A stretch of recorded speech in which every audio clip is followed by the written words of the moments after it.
আজকে আমরা চলে যাই বাস পিকআপ করে কক্সবাজার। নামাজ বাদ দিও না বন্ধু, এপারের চেয়েও পারের জীবন অনেক বেশি সুন্দর। আসসালামু আলাইকুম এভরিওয়ান। এখন আমরা রাত 11টায় ফেনী জেলার ফুলগাজী উপজেলার বাসুরা রাস্তার মাথা থেকে কক্সবাজারের উদ্দেশ্যে রওনা দিতেছি। আমরা সবাই এখন কক্সবাজার যাব, পুরো বাস। এরপর আমরা যে যার সিটে বসে পড়লাম। এখন আমরা চলে আসলাম ফেনীতে কিছুক্ষণের মধ্যেই। এরপর ফাইনালি আমরা ঢাকা চিটাগং হাইওয়েতে উঠে পড়লাম। কেউ বাসের ভিতরে ঘুমাচ্ছে, কেউ মজা করতেছে। এভাবে যাওয়া হচ্ছে আমাদের কক্সবাজার। ফাইনালি আমাদের গাড়ি 2 ঘন্টা 20 মিনিটে ফেনী থেকে চট্টগ্রাম এখান মোড়ে চলে আসলো। এখন আমাদের গাড়ি এখানে বিরতিতে আছে।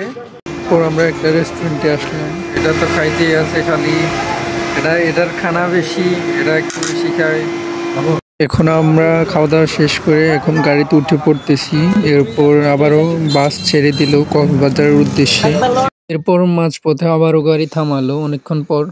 এখন বাজে 4:46। আমরা এখন আছি হাইওয়েতে। এখানে একটু দাঁড়াইছি সবাই মিলে একসাথে। এরপর আবারও রওনা দিলাম কক্সবাজারের উদ্দেশ্যে। সো এখন আমরা চলে আসলাম ডলফিন মোড়ে। এখন বাজতেছে 5:21।